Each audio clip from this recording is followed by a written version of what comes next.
Hi friends, welcome to our channel. Online free tailoring business classல நாம இன்னைக்கு டே 9ல இருக்கிறோம். First day 8க்கான question answer பத்தி பார்க்கலாம். ஃபர்ஸ்ட் கொஸ்டின் பாத்தீங்கன்னா, ஒரு Dress டைட்டாக இருந்தால் அந்த Dressன் உடம்பு பகுதியில் உள்ள ஃபர்ஸ்ட் தையலை பிரிக்க வேண்டும். சரியா தவறா? ஆன்சர் பாத்தீங்கன்னா சரி. செகண்ட் கொஸ்டின் பாத்தீங்கன்னா, ஒரு Dressன் உயரம் குறைக்க வேண்டி கட் பண்ணிய பின்பு அந்த ஜாயிண்ட் உள்ள தையலுக்கு நாட் தையல் போடக்கூடாது. சரியா தவறா? ஆன்சர் பாத்தீங்கன்னா தவறு. அதுக்கு கட்டாயம் நாம நாட்டு தையல் போடணும். ஓகேங்களா? தேர்ட் கொஸ்டின் பாத்தீங்கன்னா, ஆல்ட்ரேஷனுக்கு என்று தனி டெய்லரிங் ஷாப் ஓபன் பண்ணலாமா? ஆன்சர் பாத்தீங்கன்னா எஸ் பண்ணலாம். ஃபோர்த் கொஸ்டின் பாத்தீங்கன்னா, ஆல்ட்ரேஷன் பிசினஸ் எத்தனை சதவீதத்துக்கு மேலே வர ஆரம்பிச்சாச்சு? ஆன்சர் பாத்தீங்கன்னா 50% மேலே. ஃபிஃப்த் கொஸ்டின் பாத்தீங்கன்னா, ஆல்ட்ரேஷன் பிசினஸ் வீடுகளில் பண்ணலாமா? ஆன்சர் பாத்தீங்கன்னா எஸ் பண்ணலாம். இந்த டெஸ்ட்ல அட்டன் பண்ண அனைவருக்கும் என்னுடைய வாழ்த்துக்கள்.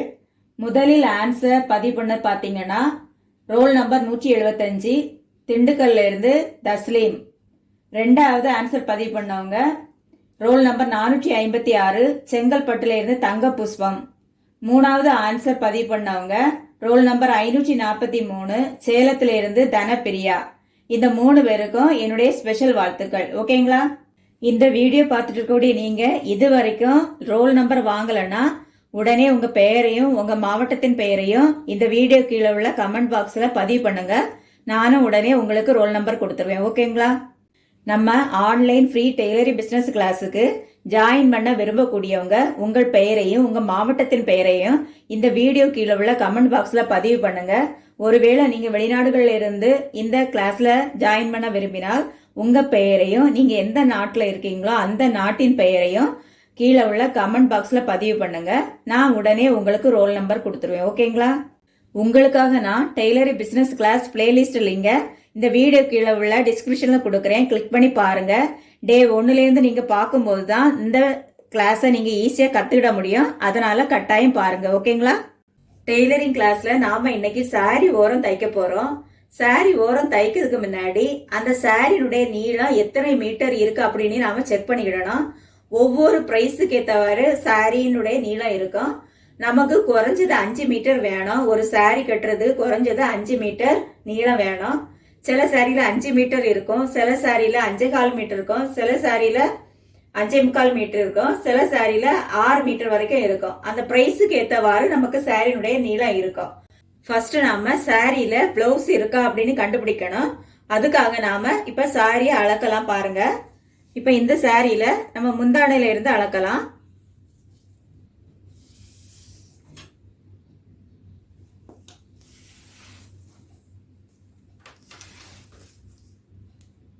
நூறு சென்டிமீட்டர் 1 மீட்டர். இப்போ இது 1 மீட்டர் ஆச்சு. பாருங்க, 100 சென்டிமீட்டர் 1 மீட்டர். இந்த மாதிரி அளக்கணும்.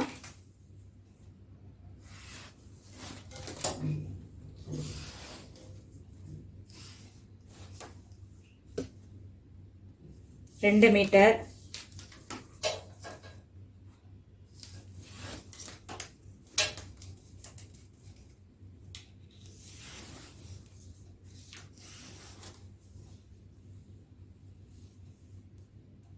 மூணு மீட்டர்,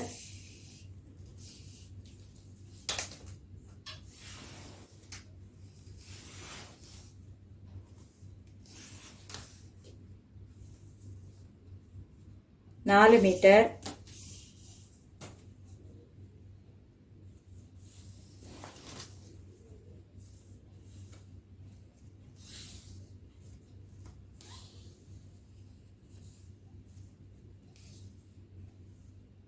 அஞ்சு மீட்டர்,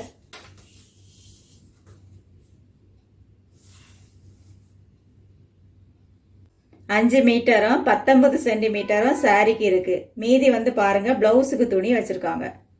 பாருங்க, இதுல அதே கிரீன் கலர்ல இருக்கனால நம்ம ஈஸியா கண்டுபிடிச்சிடலாம். பிளவுஸுக்குள்ள துணி வச்சிருக்காங்க. ஓகேங்களா? பாருங்க, இப்படி நம்ம கண்டுபிடிச்சு இதை கட் பண்ணணும். பாருங்க, இதை கட் பண்ணி எடுக்கணும். பாருங்க, இதுல டிசைன் கொடுத்துருக்கனால நம்ம ஈஸியா இந்த லைனுக்கே கட் பண்ணி எடுத்துடலாம். ஓகேங்களா?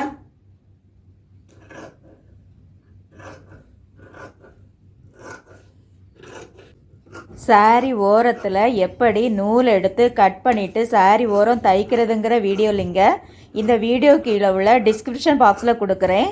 இந்த வீடியோ பார்த்ததுக்கு அப்புறமா கிளிக் பண்ணி பாருங்கள். ஓகேங்களா?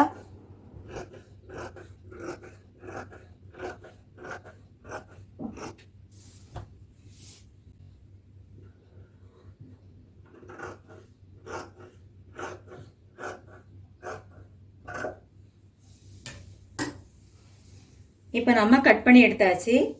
சாரி கட் பண்ணும்போது இந்த மாதிரி ஃபோல்டு பண்ணி போட்டோம் நம்ம கட் பண்ணலாம். ஆனால் என்ன, இங்கே ஒரு பின் வச்சுருங்க. அதே மாதிரி அந்த பக்கத்தில் பின் வச்சுட்டு இந்த மாதிரி கரெக்டாக ஃபோல்ட் பண்ணிவிட்டு இந்த ஃபோல்ட்லேருந்து இந்த மாதிரி கட் பண்ணி எடுத்துக்கலாம். ஓகேங்களா? நாம் இன்னொரு சாரி அளந்து பார்க்கலாம். இது முந்தானை வருது. நம்ம முந்தானையிலேருந்து அளக்கலாம்.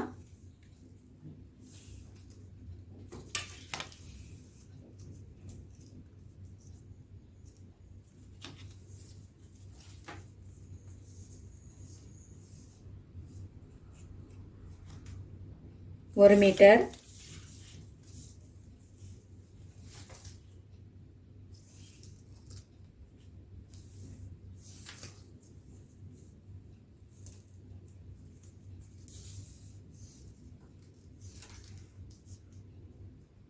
ரெண்டு மீட்டர்,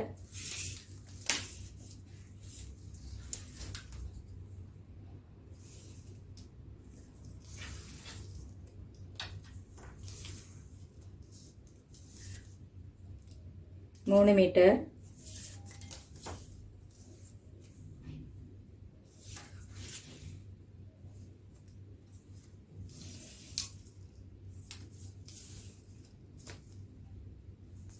நாலு மீட்டர்,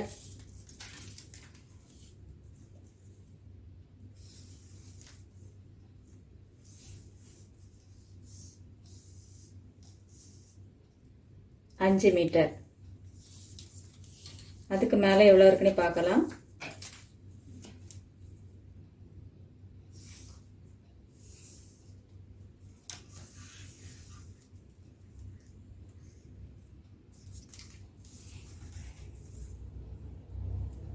ஆறு மீட்டர்,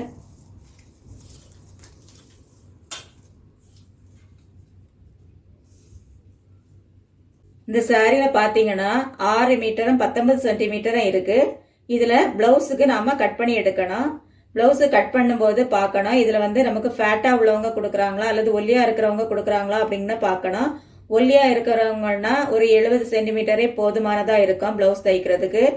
ஏன்னு பார்த்தீங்கன்னா சாரினுடைய விட்டு பார்த்தீங்கன்னா அதிகமாக இருக்கும். அதனால நம்ம பிளவுஸ் மெட்டீரியலோடவும் சாரியில் விட்டு அதிகமாக இருக்கிறதுனால நம்ம கம்மியாக எடுத்தால் போதும். இப்போ ஃபேட்டாக இருக்கவங்களுக்கு 1 மீட்டர் வேணும்னா இதில் நம்ம 85 சென்டிமீட்டர் எடுத்தாலே போதுமானதாக இருக்கும். ஓகேங்களா? அப்போ நம்ம இதில் 85 சென்டிமீட்டர் எடுத்து கட் பண்ணிடலாம். ஓகேங்களா?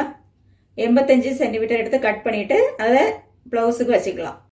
சாரி ஓரம் தைக்க முன்னாடி நாம நல்ல பக்கம் எது உள்பக்கம் எதுன்னு பார்த்துக்கணும். பாருங்க, இதுதான் நல்ல பக்கம், இந்த மேலே இருக்கிறது தான் நல்ல பக்கம், இது உள்பக்கம்.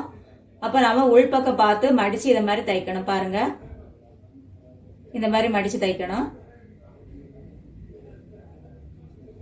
இந்த மாதிரி மடிச்சு தைக்கணும். ஓகேங்களா? ஃபர்ஸ்ட் நாட்டு தையல் போட்டு தொடங்கிடலாம். பாருங்க,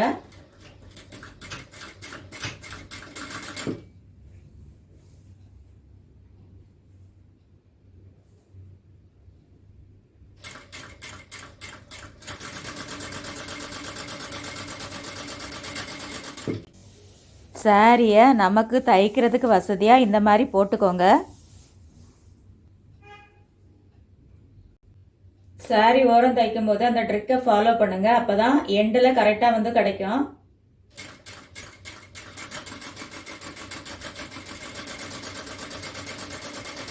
ஒரே அளவா மடக்கணும்.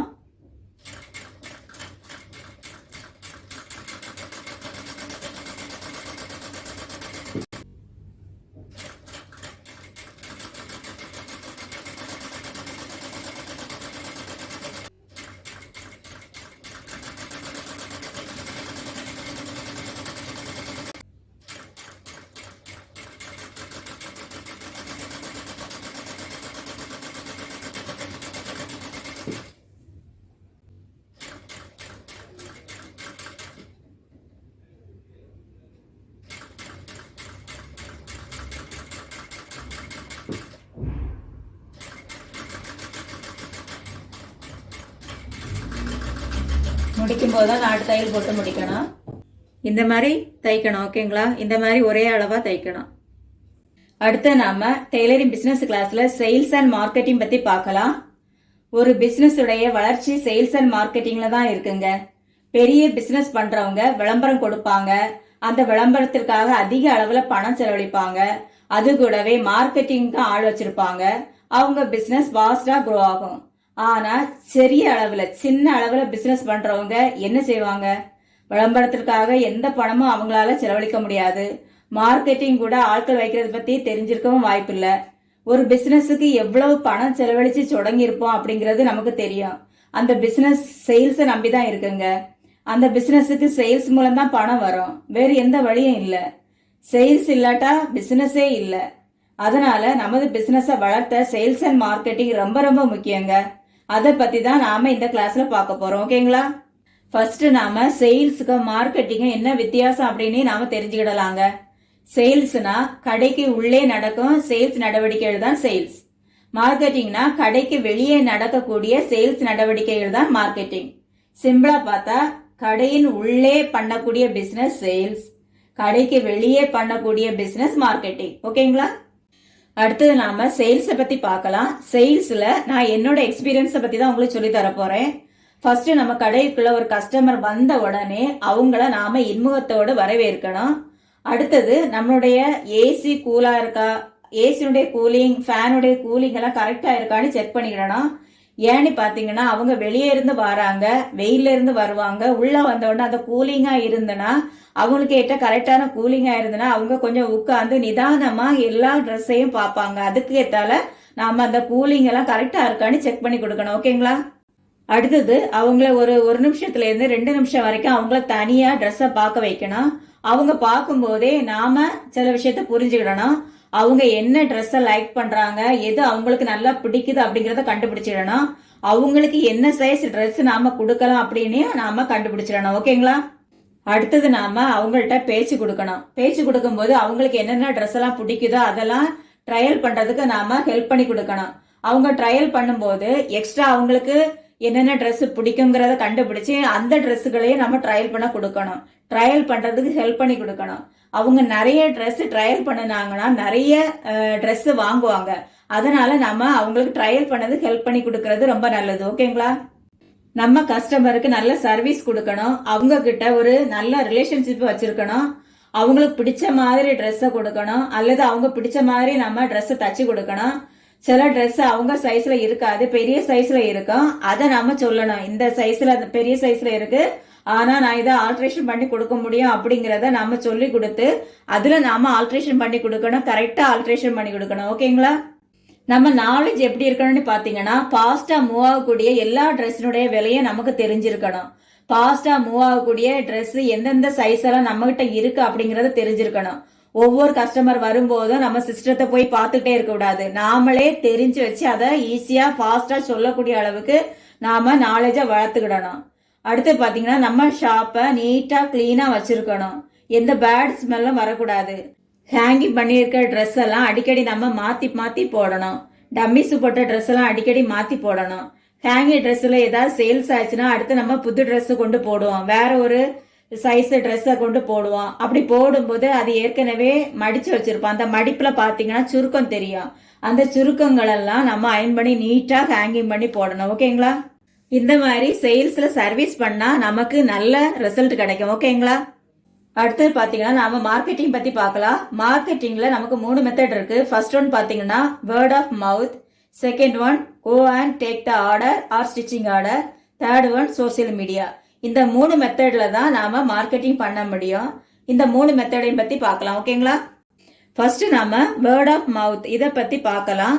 நம்ம வாயால பேசி நம்ம பிசினஸை பத்தி பேசி நம்ம சேல்ஸ் பண்ணுவதுதான் வேர்ட் ஆஃப் மவுத். இது நமக்கு தெரிஞ்சவங்க, சொந்தக்காரங்க, ஃப்ரெண்ட்ஸுகள், பக்கத்துல உள்ளவங்க, எக்ஸிஸ்டிங் கஸ்டமர்ஸ், நம்ம வீட்டுக்கு வரக்கூடியவங்க, ஃபங்க்ஷன்ல ஏதாவது நம்ம ஃபங்க்ஷனுக்கு போவோம், அந்த ஃபங்க்ஷன்ல பார்க்கக்கூடியவங்க, இவங்க எல்லார்கிட்டையும் நாம நம்ம பிசினஸை பத்தி பேசி அதுல நம்ம சேல்ஸ் பண்ணுவதுதான் வேர்ட் ஆஃப் மவுத். ஓகேங்களா? அதுக்கு நாம எப்படி பேசுறது? நீங்க என்ன பிசினஸ் பண்றீங்களோ அதை பத்தி பேசுங்க. ஃபார் எக்ஸாம்பிள், நீங்க ஒரு டெய்லரிங் ஷாப் வச்சிருந்தா உங்க ஷாப்ல என்னென்ன சர்வீஸ் பண்றீங்களோ அதை பத்தி பேசுங்க. நீங்க ஒரு நைட்டி மேனுஃபேக்சரிங் பண்ணக்கூடிய யூனிட் வச்சிருந்தா அங்க எந்த மாதிரி நைட்டி எல்லாம் மேனுஃபேக்சரிங் பண்றீங்க, எந்த மாதிரி பிரைஸ்ல ஹோல்சேல் ரீட்டைல்ல கொடுக்குறீங்க, அதை பத்தி பேசுங்க. அல்லது நீங்க ஒரு லேடிஸ் பார்ட்டி வேர் துணிக்கடை வச்சிருந்தா அங்க என்னென்ன மாடல்ல நீங்க பார்ட்டி வேர் கொடுக்குறீங்க, அதை பத்தி பேசுங்க. அல்லது நீங்க ஒரு ஆரி ஒர்க் பண்ணக்கூடியவங்களா இருந்தா அந்த ஆரி ஒர்க்ல என்னென்ன மாடல்லாம் கொடுக்குறீங்க, என்னென்ன பிரைஸ்ல கொடுக்குறீங்க, அதை பத்தி பேசுங்க. அல்லது நீங்க வீட்டுல டெய்லரிங் பிசினஸ் பண்ணிட்டு இருந்தா அந்த டெய்லரிங் பிசினஸ்ல என்னெல்லாம் சர்வீஸ் பண்றீங்களோ அதை பத்தி பேசுங்க. அதை பத்தி பேசி நீங்க பிசினஸ் பண்ணுவதுதான் வேர்ட் ஆஃப் மவுத். ஓகேங்களா? அடுத்து பாத்தீங்கன்னா go and take the order or stitching order வாங்குவது பத்தி பார்க்கலாம். நீங்க ஒருவேளை டெய்லரிங் பிசினஸ் பண்ணிட்டு இருக்கலாம், அல்லது யூனிஃபார்ம் மேனுஃபேக்சரிங் பண்ணிட்டு இருக்கலாம், அல்லது நைட்டி மேனுஃபேக்சரிங் பண்ணிட்டு இருக்கலாம். இந்த மாதிரி நீங்க ஏதாவது ஒரு பிசினஸ் பண்ணிட்டு இருக்கலாம். உங்க பிசினஸ் டர்ன் ஓவரை இன்க்ரீஸ் பண்ணணும்னா வெளியே போய் பிசினஸ் ஆர்டர் எடுத்தாதான் இன்க்ரீஸ் பண்ண முடியும், டர்ன் ஓவரை இன்க்ரீஸ் பண்ண முடியும். அதுக்காக நாம 1-2 ஆட்களை சேல்ஸ் எக்ஸிக்யூட்டிவா வேலைக்கு வச்சுக்கிடலாம். நாமளும் ஒரு நாளைக்கு 2-3 மணி நேரம் மார்க்கெட்டிங்காக வெளியே போகலாம். ஒருவேளை நீங்க நினைக்கலாம், நான் டெய்லர் சர்வீஸ் தான் பண்ணிட்டு இருக்கேன், நான் எதுக்காக மார்க்கெட்டிங் போகணும், அல்லது நான் எதுக்கு மார்க்கெட்டிங்காக வேலைக்கு ஆள் வைக்கணும்னு நினைக்கலாம். இப்போ உள்ள ட்ரெண்டே பாத்தீங்கன்னா அதுதாங்க. டெய்லர் சர்வீஸ் பண்ணுனாலும் மார்க்கெட்டிங்காக ஆள் வைக்கிறதா இப்போ உள்ள ட்ரெண்டு. நீங்களும் நிறைய பணம் சம்பாதிக்கணும்ல, அப்போ மார்க்கெட்டிங் பண்ணி தான் ஆகணும். ஓகேங்களா? சரி, நான் வெளியே போய் யாரை பார்க்கணும்னு நீங்க நினைக்கிறது எனக்கு தெரியுது. நீங்க நைட்டி, நைட் ட்ரெஸ், இன்ஸ்கர்ட் இந்த மாதிரி மேனுஃபேக்சரிங் பண்ணிட்டு இருந்தா ரெடிமேட் கடைகளை போய் பார்த்து ஆர்டர் எடுக்கலாங்க. ஒருவேளை நீங்க யூனிஃபார்ம் மேனுஃபேக்சரிங் கம்பெனி வச்சுட்டு இருந்தா ரெஸ்டாரண்ட், ஸ்கூல், காலேஜஸ், ஃபேக்டரிஸ் இந்த மாதிரி இடங்களுக்கு போய் பேசி ஆர்டர் எடுக்கணுங்க. ஒருவேளை நீங்க டெய்லரிங் சர்வீஸ் சம்பந்தப்பட்ட பிசினஸ் ஏதாவது பண்ணிட்டு இருந்தீங்கன்னா ஏதாவது கம்பெனிகள், ஃபேக்டரிஸ், அப்புறம் துணி கடைகள், மால்ஸ் இந்த மாதிரி இடங்கள்ல மக்கள் எங்கெங்கெல்லாம் வேலை செய்யறாங்களோ அந்த இடங்களுக்கெல்லாம் நீங்க போய் அவங்க கிட்ட பேசி நீங்க ஆர்டர் எடுக்கலாங்க. அவங்களுக்கெல்லாம் பாத்தீங்கன்னா டெய்லரிங் ஷாப்புக்கு வர்றதுக்கு நேரம் இருக்காது. அந்த மாதிரி மக்களை கண்டுபிடிச்சு போய் பேசி ஆர்டர் எடுக்கணுங்க. ஓகேங்களா? மார்க்கெட்டிங்காக நாம வெளியே போகும்போது நிறைய தூரம் நடக்கணுங்க. அதனால லேடிஸ் நாம தினமும் ஒரு 3 மணி நேரம் வரைக்கும் மார்க்கெட்டிங் பண்ணினால் போதுங்க. நானும் அந்த மாதிரி தான் நான் மார்க்கெட்டிங் பண்ணிட்டு இருந்தேன். அதுதான் நான் உங்களுக்கு சொல்லித்தரேன். ஓகேங்களா? அடுத்து பாத்தீங்கன்னா சோசியல் மீடியா. இதுதான் கடல் மாதிரி. கடல்ல போய் எங்க வேணாலும் வலை வீசி மீன் பிடிக்கலாம். அதே போல நீங்க சோசியல் மீடியா எதுல வேணாலும் வலை வீசி கஸ்டமரை கண்டுபிடிச்சு பிசினஸ் பண்ணலாங்க. யூடியூப், இன்ஸ்டாகிராம், ஃபேஸ்புக், வாட்ஸ்அப் இந்த மாதிரி எதுல வேணாலும் நம்ம மார்க்கெட்டிங் பண்ண முடியுங்க. ஆனா அதை பத்தி நீங்க முதல்ல கத்துக்கிடணும். அதுல நாம எப்படி போட்டோ அப்லோட் பண்ணுவது, அதுல ஃபாலோவர்ஸை எப்படி ஃபாலோ பண்ண வைக்கிறது, இந்த மாதிரி கொஞ்சம் கத்துட்டு போனீங்கன்னா அங்க ரிசல்ட் கிடைக்குங்க. உங்க பிசினஸ்ல நீங்க என்ன பண்ணிட்டு இருக்கீங்களோ அதை போட்டோ எடுத்து, for example dress, uniform, sorry work, tailoring service எதுவானாலும் அதை நீங்க தினமும் போட்டோ எடுத்து தினமும் அப்லோட் பண்ணிட்டே வரணுங்க. அதுல உங்களுக்கு நிறைய கஸ்டமர் கிடைப்பாங்க. நீங்க ரெகுலரா பண்ணிட்டே இருந்தாதான் கஸ்டமர் கிடைப்பாங்க. ஓகேங்களா? அடுத்து நாம வாட்ஸ்அப் பத்தி பார்க்கலாம். வாட்ஸ்அப்ல நாம தினமும் ஸ்டேட்டஸ் வைக்கலாங்க. ஸ்டேட்டஸ் வைக்கும் போது ஒரு 5-10 போட்டோ வரைக்கும் வைக்கிற மாதிரி பாருங்க. நம்ம தினமும் வைக்கலாம். அதனால ஒரே நாளையில நிறைய போட்டோஸை வச்சு மக்களை கஷ்டப்படுத்த வேண்டாங்க. தினமும் ஒரு 5-10 போட்டோ வச்சா போதுமானதா இருக்கும். ஓகேங்களா? அடுத்தது வாட்ஸ்அப் குரூப்பை பத்தி பார்க்கலாங்க. நீங்க உங்க கான்டாக்ட் லிஸ்ட்ல இருக்க எல்லாத்தையும் நீங்க இணைச்சு ஒரு குரூப்பா ஃபார்ம் பண்ணி உங்க பிசினஸுக்காக ஒரு குரூப் ஃபார்ம் பண்ணி அதுல நிறைய போட்டோஸ் எல்லாம் நீங்க அப்லோட் பண்ணிட்டே வந்தீங்கன்னா, சென்ட் பண்ணிட்டே வந்தீங்கன்னா, நீங்க 2 பேரை ஆட் பண்ணீங்கன்னா உங்க குரூப்ல 2 பேர் லெஃப்ட் ஆயிருவாங்க. அடுத்த நாள் நீங்க 2 பேரை ஆட் பண்ணீங்கன்னா 2 பேர் லெஃப்ட் ஆயிருவாங்க. அடுத்த நாள் நீங்க 2 பேரை ஆட் பண்ணீங்கன்னா 2 பேர் லெஃப்ட் ஆயிருவாங்க. இந்த மாதிரி பிரச்சனை நடந்துட்டே இருக்கும். இதுக்கு ஒரு நல்ல சொல்யூஷன் என்னன்னா, நீங்க தனித்தனியா உங்க கான்டாக்ட் லிஸ்ட்ல இருக்கவங்களுக்கு தனித்தனியா உங்க பிசினஸ் உடைய போட்டோ அனுப்பினீங்கன்னா அவங்க உங்களை தொடர்பு கொள்வாங்க. ஈஸியா தொடர்பு கொள்வாங்க. அதுலதான் பிசினஸ் ஃபாஸ்டா வளருது. ஓகேங்களா? யூடியூப், ஃபேஸ்புக், இன்ஸ்டாகிராம், வாட்ஸ்அப் இந்த மாதிரி எல்லா சோசியல் மீடியாக்கள்லயும் நம்ம பிசினஸ் ரீச் ஆன பிறகு நம்ம பிசினஸ் ஃபாஸ்டா வளருங்க. அதனால நீங்க எந்தெந்த சோசியல் மீடியாவிலலாம் செலக்ட் பண்ணி எந்தெந்த சோசியல் மீடியாவிலலாம் ஒர்க் பண்றீங்களோ அதை பத்தி முதல்ல நல்லா தெரிஞ்சுடுங்க. தெரிஞ்ச பிறகு ஒர்க் பண்ணுங்க. தெரியலையா ஒன்றும் பிரச்சனை இல்லைங்க. சோசியல் மீடியா எக்ஸ்பர்ட் ஒருத்தரை வேலைக்காக வச்சுக்கிடலாம். ஓகேங்களா? நாம இன்னைக்கு சேல்ஸ் அண்ட் மார்க்கெட்டிங் பத்தி பார்த்தாச்சு. இனி நீங்க எந்த பிசினஸ் பண்ணாலும் உங்க பிசினஸை வளர்த்த உங்களால முடியுங்க. ஓகேங்களா? அடுத்ததுனா என்னுடைய டெய்லரிங் பிசினஸ் எக்ஸ்பீரியன்ஸை பத்தி உங்ககிட்ட ஷேர் பண்ண போறேன். நான் இந்த டெய்லரிங் பிசினஸ் கிளாஸ் எல்லாம் உங்களுக்கு எதை வச்சு சொல்லி தரேன்னு தெரியுமா? நான் நம்ம நாட்டில் nighty and night dress manufacturing unit வச்சிருக்கேன், இன்ஸ்கர்ட் மேனுஃபேக்சரிங் யூனிட் வச்சிருக்கேன், வீட்டில் டெய்லரிங் கிளாஸ் நடத்தி இருக்கிறேன், வீட்டில் டெய்லரிங் பிசினஸ் பண்ணிட்டு இருந்திருக்கேன், டெய்லரிங் ஷாப் எடுத்து டெய்லரிங் பிசினஸ் பண்ணி இருக்கிறேன், சாரியில எம்ப்ராய்டரி பண்ணி சேல்ஸ் பண்ணியிருக்கிறேன். இந்த மாதிரி பல டெய்லரிங் பிசினஸ் நான் பண்ணி இருக்கிறேன். ஓகேங்களா? என்கிட்ட பல ஆட்கள் வேலைக்கு இருந்த போதும் கூட நான் எல்லா செக்ஷன்லயும் வேலை பார்ப்பேங்க. கட்டிங் செக்ஷன்ல, ஸ்டிச்சிங் செக்ஷன்ல, அயனிங் செக்ஷன்ல, எம்ப்ராய்டரி செக்ஷன்ல, இந்த மாதிரி எல்லா செக்ஷன்லயும் நான் இருந்து வேலை பார்ப்பேன். அது கூடவே மார்க்கெட்டிங்கும் பண்ணுவேங்க. ஈவினிங் மார்க்கெட்டிங்காக போவேன். மார்க்கெட்டிங் போறது மட்டும் இல்ல, அங்க நடப்பதை ஒரு டைரியில நான் நோட் பண்ணிட்டே வருவேன், அதை ஃபாலோ பண்ணிட்டே வருவேன். ஓகேங்களா? நான் பிசினஸ் பண்ணிட்டு இருக்கும் போது இந்த மாதிரி யாரும் எனக்கு சொல்லி தரலங்க. எந்த பிசினஸ் பண்றவங்களும் அவங்க சீக்கிரட் எல்லாம் சொல்லி தர மாட்டாங்க. நானா தான் அடிபட்டு கத்துக்கிட்டேன். நீங்க எல்லாம் கடவுள்கிட்ட +2 வாங்கிட்டு வந்திருக்கீங்க, அதனாலதான் அதை நான் உங்களுக்கு ஈஸியா சொல்லி தந்துட்டு இருக்கேன். ஓகேங்களா? நான் நம்ம நாட்டு எக்ஸ்பீரியன்ஸ் எல்லாம் சொல்லிட்டேன். அடுத்தது இந்த பாரி நாட்டுல உள்ள எக்ஸ்பீரியன்ஸ் சொல்றேன், கேளுங்க. ஒரு பார்ட்டி வேர் கம்பெனில 4.5 வருஷம் சேல்ஸ் கோஆர்டினேட்டரா வேலை பார்த்தேன். அந்த கம்பெனில ட்ரெஸ் எல்லாம் பாத்தீங்கன்னா மினிமம் 1600 ரூபாயில இருந்தே தான் இருந்தது. அதனுடைய மேக்சிமம் பிரைஸ் பாத்தீங்கன்னா 20,000. எல்லாம் பார்ட்டி வேர், அதனால விலை அதிகமா இருந்துச்சு. அதை சேல்ஸ் பண்ண எக்ஸ்பீரியன்ஸ் எல்லாம் தான் நான் இன்னைக்கு சேல்ஸ் கிளாஸ்ல உங்களுக்கு சொல்லி தந்தேன். ஓகேங்களா? அதன் பிறகு பாத்தீங்கன்னா ஒரு யூனிஃபார்ம் மேனுஃபேக்சரிங் கம்பெனில பிசினஸ் டெவலப்மெண்ட் எக்ஸிக்யூட்டிவாக வேலை பார்த்தேங்க. அங்க இருந்து தான் நான் நிறைய கத்துக்கிட்டேங்க. அங்கே இருந்து ஒரு பிசினஸ் எப்படி டெவலப் பண்றதுன்னு நான் நிறைய கத்துக்கிட்டேன். அந்த கம்பெனில எனக்கு பேசிக் சேலரியா 55,000 ரூபாயும் பிளஸ் கமிஷன் எனக்கு சம்பளமா கொடுத்தாங்கங்க. வெறும் 300 ரூபாயில் உங்க பிசினஸ் டெவலப் பண்ண நான் ரெடி, நீங்க ரெடியான்னு கேட்டா ஒருத்தர் கூட ரெடி இல்லைங்க. உங்களுக்கு என்னோட வேல்யூ தெரியலையா அல்லது எனக்கே என்னோட வேல்யூ தெரியாம வெறும் 300 ரூபாய்ன்னு சொல்லிட்டேனான்னு திங்க் பண்ணிட்டே இருக்கேங்க. அந்த கம்பெனியில் நான் நல்லா வேலை செய்துட்டு இருக்கும்போது பாத்தீங்கன்னா 2 தடவை நான் துபாய்க்கு போக வேண்டிய சூழ்நிலை ஏற்பட்டதுங்க. அதனால எனக்கு பல நாட்கள் லீவ் எடுக்க வேண்டி வந்து போச்சு. அதனால நான் அந்த வேலைக்கு தொடர்ந்து என்னால போக முடியலங்க. அடுத்தது நான் உங்களுக்காக டெய்லரிங் பிசினஸ் கிளாஸ் ஆரம்பிச்சிட்டேங்க. ஒரு கிளாஸ் வீடியோ ரெடி பண்ண எனக்கு குறைஞ்சது 5 நாள் ஆகுங்க. ஒரு நாள் வீடியோ எடுக்க, ஒரு நாள் வீடியோ எடிட் பண்ண, அப்படி 2 நாள் போயிடும். நான் கத்துக்கிட்டத என் பிரெயின் கிட்ட இருந்து வாங்கிறதுக்கு ஒரு நாள், நான் கத்துக்கிட்டத என் பிரெயின் கிட்ட இருந்து வாங்கிறதுக்கு ஒரு நாள், என்னுடைய எக்ஸ்பீரியன்ஸை என் பிரெயின் கிட்ட இருந்து வாங்கிறதுக்கு ஒரு நாள், அப்படி அதுல 2 நாள் போயிடும். அதை ப்ரிப்பேர் பண்றதுக்கு இன்னொரு நாள் வேணும். இப்படி எனக்கு 5 நாட்கள் தேவைப்படுதுங்க. ஆனா நான் இப்போ 5 நாளுக்கு குறைவா வீடியோ அப்லோட் பண்ணிட்டு வரேங்க. ஏன் தெரியுமா? 10 கிளாஸ் வீடியோ போட்டுட்டேன்னா நானும் அடுத்த வேலையை பார்க்க போகணுங்க. அதனால்தான் நான் இந்த மாதம் மார்ச் 1ஆம் தேதி ஒரு இன்டர்வியூல அட்டன் பண்ணிட்டு மார்ச் 2ஆம் தேதி அந்த வேலையில ஜாயின் பண்ணிட்டேங்க. அதுவும் பிசினஸ் டெவலப்மெண்ட் வேலை தான்.